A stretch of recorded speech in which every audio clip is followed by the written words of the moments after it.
What up, everybody? Welcome to Collard Greens and Nerdy Things. I'm King, and this is JC3. And today we're going to be talking about Raw on Netflix. This past week on Monday, WWE Monday Night Raw started on Netflix, and they started with a banger of a show. So we're just going to kind of talk about the whole launch of the Netflix WWE brand and partnership and what we thought of the episode. So let's dive right on in, man. What's your first thoughts, man? Honestly, bro, I think that this was one of the biggest and best episodes of Raw that we've ever had. From Triple H opening the show to the main event with Punk and Rollins, everything felt like a big event. You know what I mean? Like it felt like a premium live event. Not so much just a show. Um, we had wonderful matches. Stars, were out there, and we had some good moments, too. Not really anything that was too shocking per se, but I don't feel like the show really. I don't feel like the show needed that. Like I feel like they gave us everything that we needed. Like it was an amazing show. What do you think? So, I mean, my first thoughts are kind of similar. You know what I mean? Like, one, it's a really big deal and really cool that WWE has moved over to Netflix so that we can get kind of those old Attitude Era type of scenarios that happen. You know what I mean? I thought it was a great show. It did, you had tapped on something already of them, it feeling like a PLE. You know what I mean? And it really did feel like a premium live event. You know what I mean? It was a big deal. It felt like a SummerSlam, a WrestleMania, you know what I mean? One of the really bigger shows. Celebrities, tons of celebrities were in the house. Um, Guest appearances, like you said, nothing extremely crazy, but I Mhm. mean, there was a lot that they were kind of trying to accomplish in this jump. And one of the things, jumping into kind of some of the look of the place, with Netflix and them being on a new network, they changed the look going into a new era, which Triple H called the Netflix era. And the the ring had sponsors, Cricket and other companies were on there. It was black, you know what I mean? The ropes were, I think, white, and the referees had new outfits, which I thought was pretty cool. What'd you think about the Mhm. overall aesthetic of the new era? I loved it. It felt different, and that was the goal. That's what it's supposed to feel like. It's supposed to feel like something that new fans can really get into, and also the older fans can appreciate. Because me personally, being a fan of this, I think pretty much since I was 8 years old, seeing where the show has evolved now, going from Raw is War to Raw is now Netflix, you could definitely tell the production value was top notch. Like you had mentioned, referees look different, ropes look different, different sponsors. Ironically enough, I don't know if we saw. Was there a Prime logo on the mat? Because I know that they were Nope. doing some deals with Logan Paul, but I don't think I saw Prime. Right? I didn't see Prime at all, and I didn't even. I don't. I'd have to remember, but I don't think I saw a Prime stand by the announcer table either, where they usually Yeah. have that. I think Right. it was a lot of other like bigger, well established companies that were the bigger sponsors. Did you notice that the announcer desk is now brand new? It's nice and shiny, has LEDs, and I don't think it's going to break anymore. I actually didn't realize that, but you don't think it'll break because they did actually try to put somebody through the table. It never broke though, did it? It didn't even I think I budge. It didn't yeah. even budge, and it's like brand new. It looks like it's got a shiny look to it, almost like if it was black glass, but obviously it's like plastic or something. It's got LEDs Right. on it. Like it looks like it's more of a stationary thing because of the LEDs and shit. It doesn't look like it's going to be meant for something to be like slammed through, broke apart, build back up. They're probably tired of doing that in between shows. So, you I'm know what I sure. mean?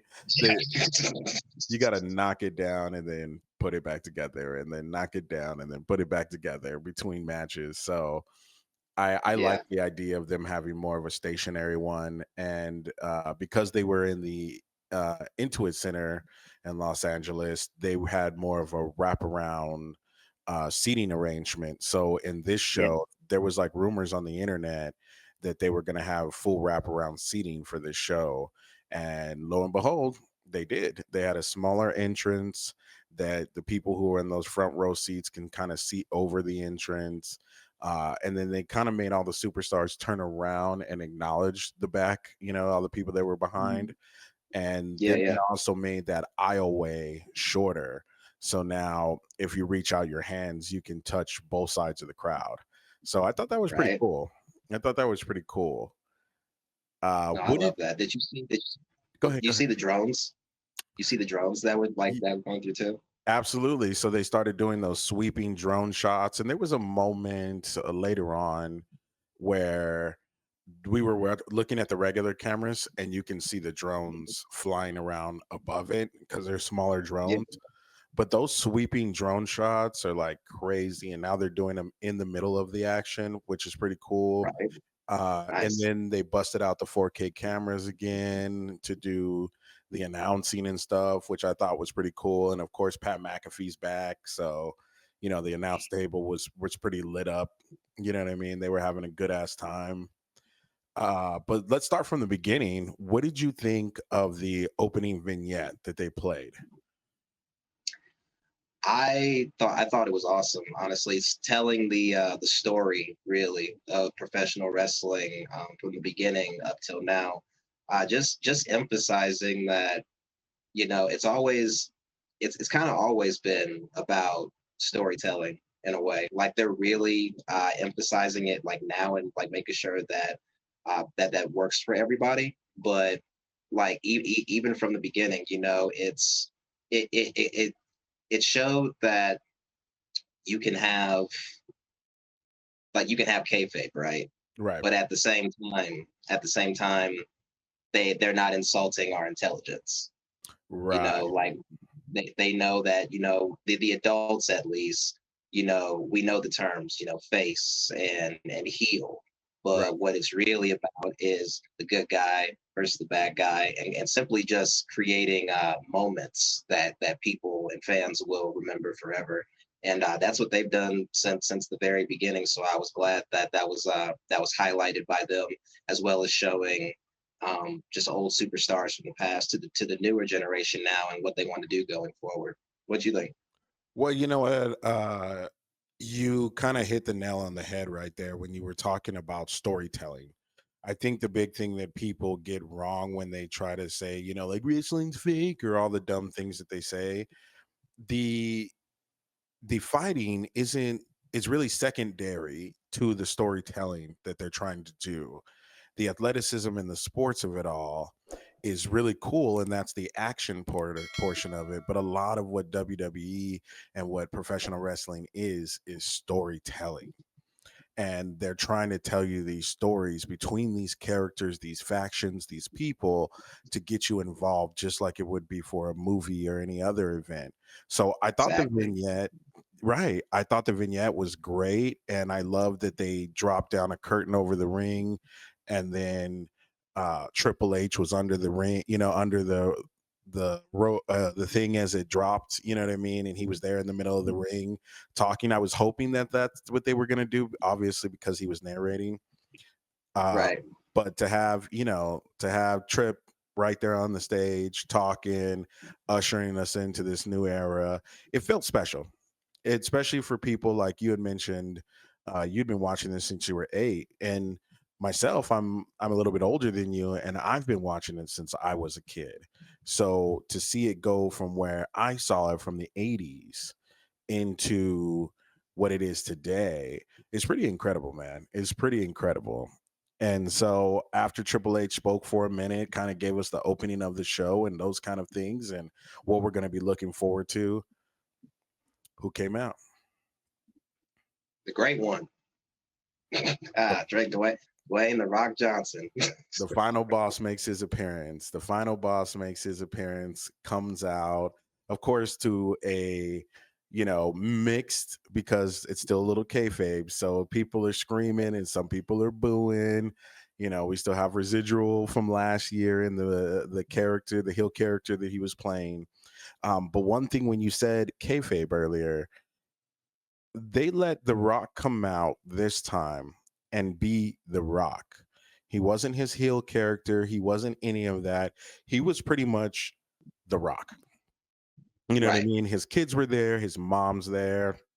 He's talking about the company and how much he loves it and his experience, and then gave Cody his kudos, which the internet absolutely hates. But I thought it was cool because most people were expecting him to be in kayfabe at that moment, and that was a right, moment for him to drop the kayfabe and just be The Rock and talk about the monumental moment that this is. right. Like it, and honestly, when I had first, when he had first come out, obviously I was so excited to see him. It's crazy to see him and Triple H be in the spots that they're in right now. Of course, after being wrestlers themselves and building the business to where it is today, it's crazy to Absolutely. see. It's crazy to see Triple H running things now, and The Rock being a a board member. Just seeing the impact that they've already made, and like what even bigger impact they're going to make now in the roles that they have. But yeah, like see, when The Rock was giving his promo, at first I had some mixed reactions, like you said, just because I was expecting him to still be the final boss. But after a while, I realized that it's like this is kind of just dropping the curtain a bit and just simply, that like you said, he's just simply being The Rock. And we know that the story will pick back up eventually between him and Cody, because again, like they're not insulting our intelligence as fans. So I think it was the right move just to have him be himself and just thank us the fans, thank the people that are helping run this whole deal between Raw and Netflix. Just in a way, setting the stage for even bigger things to happen later on during the night. Well, and I think there has to be some room throughout the year and in the WWE or wrestling entertainment altogether, where some moments we do drop the kayfabe, just like at Hall of Fame. For the most Yeah, part, most of the wrestlers and most of the people, when the Hall of Fame stuff is going on that day, most of the kayfabe stops. Or if there's some kind of tragedy, most of the kayfabe stops. So this is a big celebration of the company and milestones that they're making. So I think it was a little less time for the kayfabe and a little more time to acknowledge what this company has done overall and where they plan to go in the future. And then, like you said, there's plenty of time for them to catch back up on the story or even take it in a new direction. So there's plenty of time for that. But what would yeah. happen next? I'm kind of drawing a blank here. I think was the first one Tribal Combat? It was, and I like that you said he acknowledged certain things. He also acknowledged Roman Reigns as the tribal chief. So Uh, he gave praise to Cody and acknowledged Roman. So again, dropping the kayfabe, but we know that'll end eventually. But yeah, the next thing that happened was the tribal combat between Roman Reigns and Solo Sikoa, mhm. which I thought was an amazing match. Just seeing Solo see him to where he is now and knowing where he was like before, like his whole start in NXT and then getting called up very quickly and then being put on the main roster and instantly being put in the bloodline storyline. My dude had it made, and for him to now run his own bloodline and go face to face with Roman Reigns in the opening match, like it made me very proud of him. And I'm really wondering what else he'll do in the future. But that match in general was awesome. And of course, it's great to see, the tribal chief, Roman Reigns, doing his thing. Uh, it's always a pleasure. He's really become like the main attraction now. Like even though Cody's like technically the face of the company, like we were reminded that hey, like in a way, it's still all about Roman. Oh, So absolutely. Roman, I would say that Cody is a goat, but Roman is a goat too. And right now they're kind of taking some of the same space right now. They're kind of co-running the company, because when Roman's gone, people wanted that, and if Cody went, people would want that. You know what I mean? Right. You gotta have those two characters, and I mean, dude, when the match was over, I got up and put the ones up, dude. And Oh, I me don't too. often do Me that. I stood up and put the ones up. You know what I mean? Because it was such a good match. The thing that I noticed out of that match that I wanted to mention was that they the way they wrote the match and the way that they decided to execute, they let them wrestle by themselves for a decent amount of time without the shenanigans. You know what I mean? Right.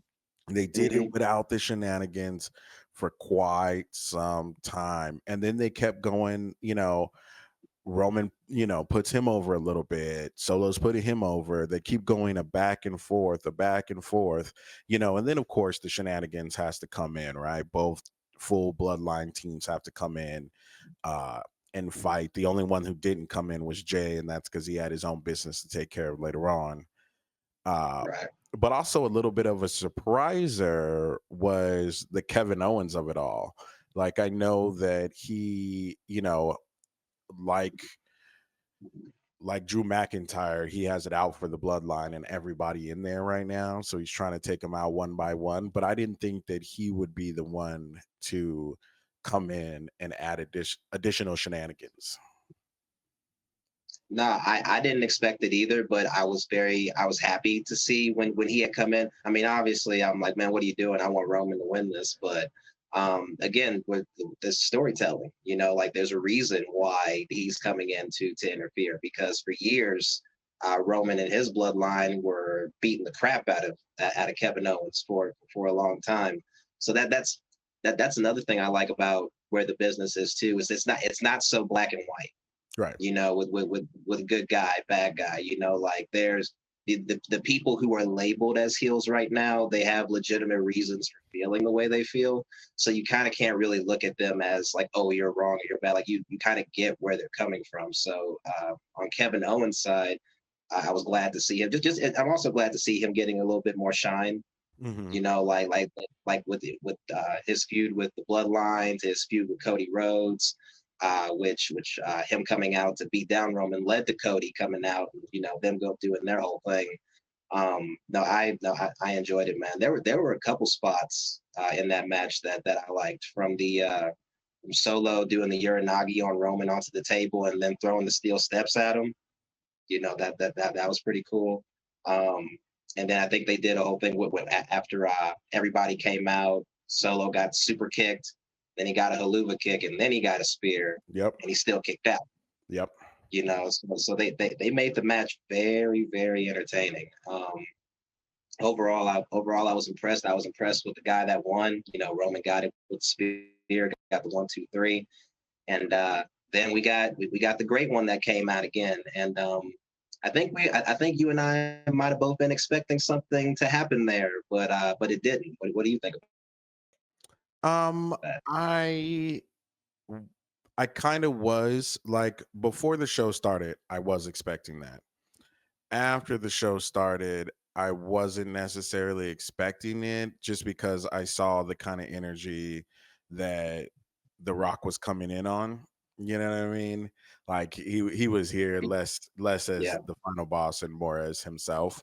So when he came out, they kind of gave you that like right. stare and will they, won't they, start fighting, and then he acknowledges him and puts the Ula follow back on Roman as it should be. It was a good moment, man. It was a good moment, and it was a good moment, for the Anawahi Fatu family. You know what I mean?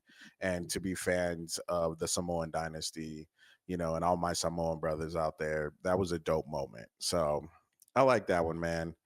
But let's move on to the next fight. I think the next one was it Live? Well, before that, before the next match, we had Super Cena come out. I Oh think. yeah, Super Cena I came think. out. Yeah, Yeah, John Cena. you could talk a Um, little bit about that yeah. because I had actually stepped away during that moment, and then I came back towards. Oh, what? Come on, bro. Gotta give respect to the C Nation, bro. Come on now. It's all good. It's okay. It's okay. Uh, no, I'm a massive John Cena fan. I have been ever since he stepped on, into wrestling. Even when he was, even when he was getting booed out of buildings, I was still a fan. I was never the one saying Cena sucks. I was always saying just Cena. So seeing him come out, and to address the crowd, because this is going to be his last year of in-ring competition. It it was a little bittersweet. It kind of reaffirmed some things that we had already known, but it was cool because it set up his story. I feel for the rest of this year, which is pretty much, can he be the one and only 17-time champion if he can beat Ric Flair's record. um, and I personally, being a Cena fan, I do want to see that. I don't know if it'll happen. He did a very good job of playing it off like, hey guys, like it would take a miracle, for me to get that. You know how many matches that I've lost, for the past like whatever days. So he did a good job of playing up the crowd, but then saying, given the options of like, oh, Royal Rumble, maybe I could win that. I think that sets the stage for him to do some pretty big things in his last year. If any, I don't think this will be a time for him to necessarily give back to the company. I feel like he's really already done that. I feel like this last year he should just do what he always did when he was in the company on the regular. Just like his whole thing, never give up, and just face new competition. Face the new guys, get a shot at the title, hopefully win it. If he does win it, I don't expect him to be champion for long. But it would be a nice moment just for me personally, and I'm sure anybody else that's a fan of his. But do you have like any overall thoughts of John Cena? Not really, to be honest. Not really. I thought it was cool. I saw what he said, and I like John Cena um, as a dude. Like, I really, really like that dude, and I really like him as a person. I don't really care that much for his character, to be honest. I was not watching. Yeah, I was not watching during that. I was outside partying during that generation, so I don't have that same love for Cena. But I thought it was cool, and I respect the man, and I like the dude. So whatever he's got coming next, I'll watch. I'll watch it. But the big one next was Liv Morgan and Rhea Ripley, and I mean, yes, what a yes. match that was. It was a crazy match. It was a good match. They did all kinds of cool things. I would say it was one of the few times that we've had a lot less, botches from Liv, Yeah, even though she's my favorite and I love her. A lot less botches. The moves were really good. It was time for us to give that belt back to mommy as it should be. Rhea should be the champion and has never lost. And I'm excited to see what, excuse me, what the year is going to come, what the year is going to bring for her, ab- excuse me. And we know that Judgment Day is probably going to get into some other feuds. They might break up. They might feud with the Wyatts. There's a lot of rumors on the table, but we'll see next week what comes of that one. absolutely. I enjoyed the match as well. I'm glad that Rhea won. Glad that she got her revenge on Liv and Dom. I don't know if she had to kick my dude in the nuts necessarily, but I mean, hey, he's dirty for a reason. He deserves it. Um, he deserves it. Yeah, he did. He deserved it. But no, I loved it just because we already know the evolution of Rhea Ripley, but I think that the year 2024 was definitely the year for Liv Morgan. Um, she had, I think, one of the better stories of anybody else from last year, just because there's a bit of real life in there too. You know what I mean? Like Rhea injured her, she was out. Um, we can go back and forth about whether she really did injure Rhea at certain times, But the whole revenge tour that she had, you know, like from taking the title, from taking the Judgment Day to taking Dirty Dom, I was really happy for her to have that moment, you know, on Raw on Netflix. Also, a little spot that I caught when she gave the Oblivion to Rhea on the chair, Mhm, but Rhea kicked out of it, which it kind of made me think of when she did the same thing at SummerSlam and that to Rhea, and that's actually how she won the title. So mhm. that was a little that was a good callback there. But yeah, overall, happy for Liv, happy for Rhea that she won. But we had a little surprise after that match that I definitely did not see coming, and apparently neither did Rhea. You know what I'm talking about? Boo. I'm happy to see the person who came. The way that that happened was kind of whatevs. Oh, Uh, you didn't like it? dude, don't bring out the Undertaker. Let him do one lap, and then leave. He's the Undertaker, dude. I wanted more Taker. At least he could have like stood there, scared someone, stood next to someone, did some he drove his motorcycle in and then he drove it out. They did they did this and deuces off to commercial, which is wild that they have commercials and we're on Netflix, but we'll save that for a Yeah. conversation. I Hmm. love The Undertaker. He's easily in my top 5 to top 10 wrestlers. I love The Undertaker. So I'm happy to have saw him. I was just like, man, I wanted just a tad bit more spectacle. A tad That's fair. more spectacle. The last time we saw Taker, he chokeslammed The Rock at WrestleMania. So you know what I mean? I wanted just a Yeah. little bit more Taker. You know what I mean? If Mark's in the building, let's use him. Fuck the motorcycle. Right. Let's go. But let's move on to our next match. We've got Drew and was it Drew and Drew and Jay? Jay. Drew and Jay. Drew and Yep. Jay. Uh, Drew McIntyre, you know, typical entrance, looks like Drew doing Drew's thing, being the guy. But what I want to talk about is my boy, Jay Uso. Easily, Yeah. again, another one of my favorite wrestlers, easily top 5 for me. I am, a Yeet fan for sure. But to have Travis Scott come out, you know what I mean, and they played Fiend for a minute, and that was kind of lit, and Travis is smoking a blunt, and then Jay Uso's music comes out, they all come out together, do the whole walkout entrance, Yeeting on the top of the table with Pat McAfee. I mean, I always love a good Jey Uso entrance. The match was pretty good. You know what I mean? The match was pretty good. I think it's kind of funny the way that, Jay did it, the way he got his victory.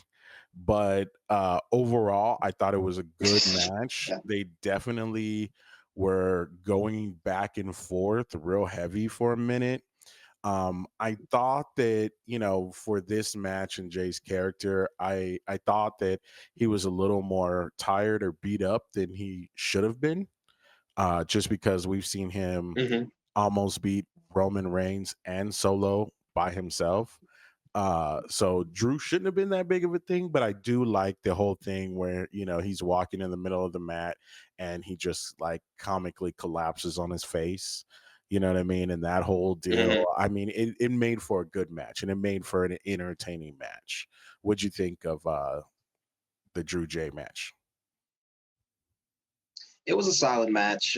You can kind of tell that the crowd was a little tired at that point because we had just got done with the Rhea and Liv match. But no, I enjoyed it for the most part. When when I saw Travis Scott, when he came out at first, I was like, okay, this is cool. And then I was like, wait, is that a blunt? Like I said, my man was smoking. I'm not gonna lie, I was worried about Jay for a second. I didn't know if he was gonna get a contact or if he was actually gonna go for it and try to smoke one with him. But I'm glad he didn't.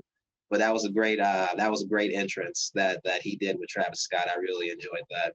I think it also prolongs the feud between him and McIntyre. Their thing goes all Exactly. the way back to Clash of, yeah, like it goes all the way back to Clash of the uh, Clash of the Clash Castle Champ. Champions. Uh, yeah, it was Castle. It was actually Champions, I think. Yeah, there's two ones, but Yeah. it goes back to their feud from there because Jay actually cost Drew the championship. Hmm. Around that time. So like their rivalry is like really deep. So this kind of just it's another part in their story because it's not over. They'll probably have another match, Oh and yeah. Drew will probably get a little more crazy on him. But as far as how Drew dominated Jay, it really didn't throw me off just because Drew's a big guy. Yeah. You know what I mean? So it's believable that he could beat down, somebody like Jay. But ultimately, I'm glad that Jay still got the W. Yeah, Jay's my boy, so I just want to see Jay go all the way to the top. I want to see it by the end of this year, going into even 26. I want to see Jay hold the belt for some substantial time. I think even though it's for the story and it's for the greater good, I still think he was robbed of the IC champ He was. belt, and that's the kayfabe in me. That man, you robbed my boy Jay of the belt and gave it to Braun Breaker, Yeah, who is brand new on the roster, even though he is a legacy, but so is Jay, maybe even Jay. from a Yeah, bigger legacy. So don't rob my boy of the intercontinental yeet title. You know what I mean? That's the dude. So let's talk about the last fight. Let's talk about what I know is going to be your favorite match of the night without question. So we're going to let you open it up and talk about it and take it away, buddy. man. So I was very, very satisfied, mainly for the fact that CM Punk actually has gotten to this point where he's able to still have big time main event matches Hmm. and and come through mostly unscathed. When he came back at first, I was just very worried because he had been injury prone for a minute. But seeing the match between him and Rollins was spectacular. That was for me. That was the best match of the night, just because there's real animosity there. There's real tension. There is a legitimate beef. These guys really do not like each other for their own separate reasons. But I feel like they delivered. It was an excellent match that felt like there could have been a little bit more to it, but I feel like we'll get that and another time, like later down the line. But for the match that they gave us here, I thought was very much on point. Like I was very satisfied with Punk getting the W, man. Uh, that just affirms for me, that's my best in the world. I'm a massive fan of CM Punk. It's just funny because at first I couldn't stand him, but just hearing just knowing his story and where he came from and how he's gotten to where he is right now, like I 100% respect the dude. I'm glad he's back in the WWE. I'm glad he's healthy, and it looks like he can give top notch matches like he gave us with Seth, and I mean even like he gave us with Drew last year. But no, I 100% fully enjoyed it, man. What about you? So you know that in kayfabe, I am a Seth freaking Rollins fan for sure.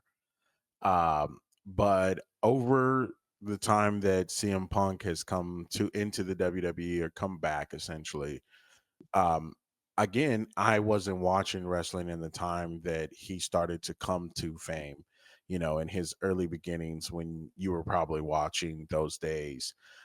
So I didn't have much reference for CM Punk until the modern era.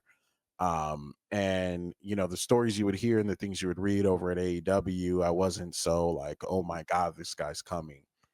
Over the time, this guy's really, really, really legitimately gained my respect, for his kayfabe character and for the genuine guy.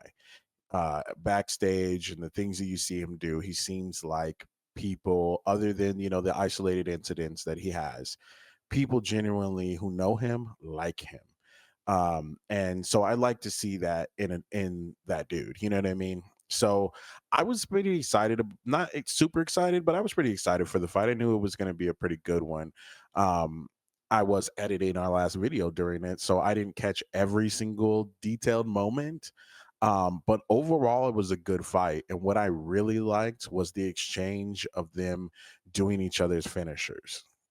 That's what I was thinking. You Yeah. know what I mean? And the the go to sleep was handed out about 3 or 4 times in that match, and I really like that, you know what I mean? And I really liked that CM Punk was funny after that, at the press conference, and he was like, "Looks like I got to change my moves because this guy can do the Yeah. go to sleep just as good as me." You know what I mean? So I love that about it. You know what I mean? I love that they kind of gave this like a bit of a 5-star classic. You know what I mean? Just Hmm. out of nowhere, you can tell that there's more to the story. But honestly, this is my opinion. I honestly think that they're starting to get more along than they ever have because the way that some of those moves were coordinated and CM Punk allowing Seth to do his moves and this vice versa, there seems to be some kind of y'all knew, like y'all put the choreograph together to do this particular fight. And it could have just been in the idea of like, let's give the people the best. But it came out good. It came out a really good match, and I enjoyed seeing them work together. So Yeah. I'm excited, man. Like me too. Me too. And honestly, like touching on what you just said, it seemed like they're getting along maybe a little bit more. Like to me, that's kind of the beauty of professional wrestling. Like if you do have a legitimate beef with somebody, that's okay. Like we all have differences, we all have difference of opinion, stuff like that. But ultimately, what their business is about is like, basically is like, hey, if you have an issue, settle it in the ring.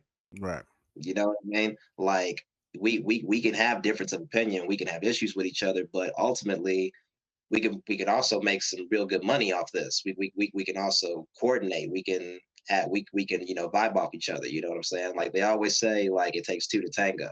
You need a good dance partner. One person isn't just great by themselves. You have the big matches because of the other person that you're fighting. You know what I mean? So like no matter what issues they may have that they have personally, they can use that to create magic. And that's one of the things that I love the most about wrestling in general. You can have issues, but you can make something beautiful out of it. I mean, well said, man. Well said. I'm not even going to come with anything to say after that. So, with that being said, this was our episode. We did a full breakdown on Netflix, Monday Night Raw. It is now going to be every Monday. If you want to check out Raw and drop down in the comments and talk to us about it, Netflix is going to be having Raw every Monday. It was rated their number one show above Squid Games this week.